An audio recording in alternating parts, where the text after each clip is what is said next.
విశాఖ జిల్లా కంచరపాలానికి సంబంధించిన ఒక బాలిక హత్య కేసుకి సంబంధించిన ఘటన అప్పట్లో తీవ్ర కలకలం రేపింది. ఈరోజు దానికి సంబంధించిన మిస్టరీని ఛేదించారు పోలీసులు. సో, నిజంగానే వింటే చాలా బాధనిపిస్తది. ఒక రకంగా పిచ్చ కోపం వస్తది. ఇలాంటి వాళ్ళకి ఎలాంటి శిక్షలు వేసినా సరే సరిపోవు అని. అయితే ఒకటి ఇక్కడ ఆహ్, ఈ హత్యల వెనకాతల గూడా కొన్ని కొన్ని హత్య చేయబడిన వాళ్ళ ఆహ్, మైనస్‌లు గూడా ఇందులో కనిపిస్తూ ఉంటాయి. కాకపోతే అంత కిరాతకంగా ప్రవర్తించడంలోని మాత్రం ఒక రకమైన భయం ఉంటది. అయితే ఈ విశాఖపట్నం కంచరపాలానికి చెందిన ఒక సురేష్ అనే వ్యక్తి అతని వైఫ్ ప్రెగ్నెంట్. సో, ఈ సురేష్ అతని వైఫ్ కలిసి హాస్పిటల్ చెకప్స్‌కెళ్ళడము, రావడము ఇట్లా చేస్తూ ఉండేవాళ్ళు. సో, అలా వెళ్ళినప్పుడు అక్కడ ఒక మైనర్ బాలికతోని ఈ సురేష్‌కి ఒక రిలేషన్ ఏర్పడింది. పరిచయం అయింది. సో, ఆ పరిచయం కాస్త ఏంటంటే భార్య ప్రెగ్నెంట్‌గా ఉంది గాబట్టి, ఆ టైంలో చాలా మంది పురుషులు చేసే తప్పు వేరే మహిళలతోని సెక్సువల్‌గా రిలే కనెక్ట్ అవ్వడము. సో, ఇది ఇప్పుడు గాదు. చాలా కొన్ని వందల ఏళ్లుగా వస్తోందిది. ఎందుకంటే తాతల నుంచి గూడా ఇలాంటి స్టోరీస్ వింటూ ఉన్నాం. సో, ఆ కొద్ది రోజులు ఆగితే అయిపోతది. కానీ దాని వలన నిజంగానే పూర్తిగా జీవితాల్ని నాశనం చేసుకుంటూ ఉన్నారు చాలామంది. ఈ విషయంలో గూడా అదే జరిగింది. అమ్మాయిని మెల్లగా ఎలాగో ఇద్దరి మధ్య స్నేహం కుదిరింది. అది కాస్త ఫిజికల్ రిలేషన్‌గా మారింది. చాలా సార్లు వీళ్ళిద్దరూ గూడా కలవడం జరిగింది. జరిగిన తర్వాత అమ్మాయి మెల్లమెల్లగా గూడా మైనర్ అయినప్పటికీ గూడాను అమ్మాయి చిన్నమ్మాయి. సో, అయినప్పటికీ కూడా తెలుసు పెళ్లి ఇవన్నీ గూడా అమ్మాయికి అర్థమైంది. సో, ఇన్నాళ్ళు నాతో ఇలా ఉన్నావు. నన్నింక పెళ్లి చేసుకో. నాకు నువ్వే అని అనుకుంటున్నాను. నా సర్వస్వం నువ్వే. అని జెప్పేసి ఆ అమ్మాయి సురేష్ వెనక వెంబడే ఇదవ్వడం జరిగింది. ఆ అబ్బాయిని ఇబ్బంది పెట్టడం, నన్ను పెళ్లి ఇబ్బందంటే అమ్మాయి అడిగింది. సో, ఆల్రెడీ పెళ్లయిపోయి ఉన్నాడు గాబట్టి, మరి ఆ విషయం అమ్మాయికి చెప్పాడా లేదా అనేది తెలీదు గానీ, ఈ కేస్‌లో అప్‌డేట్ లేదు. బట్ ఒకవేళ చెప్పున్నా, చెప్పకున్నా గూడా అమ్మాయి మాత్రం సురేష్‌కి భార్య గావాలనుకుంది. నన్ను లీగలైజ్డ్‌గా పెళ్లయితే జేసేసుకో నువ్వు. నేను ఉండలేనింకిలాగా. నేను ఇంట్లో గూడా నేను మేనేజ్ చేయలేను అని జెప్పినట్టుంది. సో, సురేష్‌కి ఒక రకమైన భయం మొదలైంది. పెళ్లి భార్యకి తెలిసుండకపోవచ్చు. ఎలా మేనేజ్ జేస్తాడు? అమ్మాయినైతే మొత్తానికి ఫ్లర్ట్ జేసి ఏదో ఒకటి చేయగలిగాడు గానీ, భార్యని ఒప్పించడం చాలా కష్టం గదా! సో, ఇది ఎంతవరకు దారి తీస్తదో రేపొద్దున్న కట్టుకున్న భార్య వదిలేసి ఎళ్ళిపోతదేమో, లేదు నా మీద ఏమైనా సెక్షన్‌లు నమోదవుతాయేమో. ఎందుకంటే అమ్మాయి మేజర్ కాదు గాబట్టి, పోక్సో ఇట్లాంటివన్నీ గూడా వచ్చే అవకాశం ఉంటది. సో, ఇవన్నీ ఆలోచించుంటాడు. ఆలోచించి వీటన్నింటికి సొల్యూషన్ ఇది గాదు. నేను తప్పించుకోవాలనంటే అసలు అమ్మాయినే ఉంచకూడదని డిసైడ్ అయిపోయి, మొత్తానికి ఆ అమ్మాయిని రమ్మని జెప్పి ఒక దగ్గర కలిసి ఆ అమ్మాయిని హత్య జేసి ముక్కలు ముక్కలుగా జేసేసేసి కట్ కట్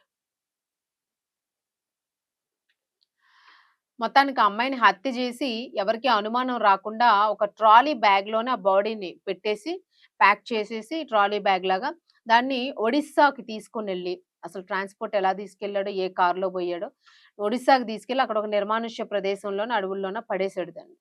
పడేసొచ్చేసాడు చక్కగాను. వచ్చేసి నార్మల్‌గానే ఉన్నాడు. అంతా అయింది. కానీ పోలీసులు మాత్రం ఈ కేసుని విడిచిపెట్టలేదు.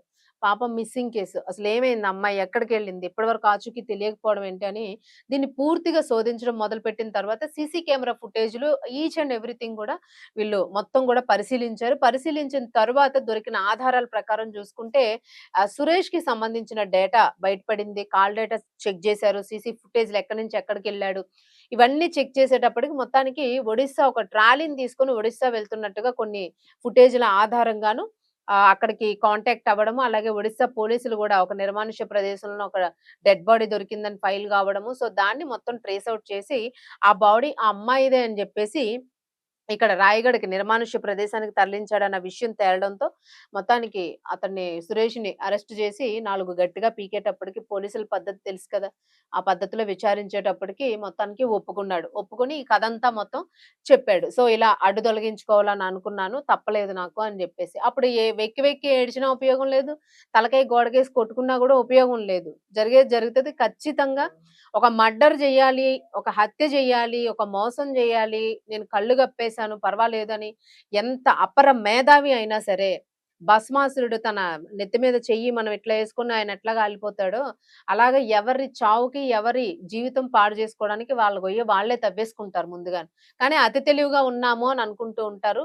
ప్రతి ఒక్కళ్ళు గూడా తప్పకుండా దొరికేస్తారు. ఎట్టి పరిస్థితిలోనే ఎక్కడో దగ్గర క్లూ అయితే వదులుతారు. దాని ద్వారా దొరుకుతారు. 100 కేసుల్లోని ఒక కేసు తప్పించుకోవడం గూడా ఇంపాసిబుల్. మొత్తానికి ఈ కేసునైతే పోలీసులు ఛేదించడం జరిగింది. ఇక తల్లిదండ్రుల బాధకైతే హ హ అంతు లేదని జెప్పుకోవాలి. సో, మొత్తానికైతే దీనికి సంబంధించి ఒక గుణపాఠం నేర్చుకోవాల్సిన అవసరం ఉంది. అమ్మాయిలు గూడా ఆ అబ్బాయికి పెళ్లయిందా లేదా? అసలు ఎవరా అబ్బాయి? ఏంటి? ఏం జేస్తాడు? ఇట్లాంటివేమీ తెలుసుకోకుండా డైరెక్ట్‌గాను ఫిజికల్ అటాచ్‌మెంట్స్ పెట్టేసుకొని వాళ్ళతోని లైంగికంగా పలుమార్లు కలవడము, తర్వాత ఫోర్స్ జేయడము, పెళ్లయిందని తెలిసి గూడా చెయ్యడము. లేదు యువతల వాళ్ళు గూడాను. భార్యను ఒకలాగా లేదా ప్రేమించిన అమ్మాయిని ఒకలాగా అవతల అమ్మాయిని మోసం చేసేయొచ్చు ఈజీగాను. భార్యనైతే ఏమి జేయలేం ఇబ్బంది మనకి. భార్య ఉండాలి. అవతల అమ్మాయి ఉండకపోయినా పర్వాలేదు. యూజ్ అండ్ త్రో అన్నట్టు చాలా మంది ఇట్లాంటి తప్పులు జేస్తూ ఉంటారు. వీళ్ళు ఆత్మహత్యలు జేసుకోవడం లేదా వీళ్ళే వాళ్ళని చంపేయడము. సో, ఇలాంటివన్నీ చూస్తూ ఉన్నాం మనం. సో, అమ్మాయిలు గూడా చాలా జాగ్రత్తగా ఉండాలి. ఎవరిని పడితే వాళ్ళని నమ్మేయడము. నన్ను అమితంగా ప్రేమించేస్తున్నాడు. భార్య కన్నా నేనే ఎక్కువ అన్నట్టు ఎక్కువగా ఓవర్‌గా ఫీల్ అయిపోయి లాస్ట్‌కి మిగిలేది ఇదే. అయితే మరణము లేదు అని అనుకుంటే విషాదమే మిగిలిద్ది ఏ రకంగానైనాను. ఆత్మహత్య అయినా చేసుకోవాలి లేదా హత్య అయినా గావించబడుతూ ఉన్నారు.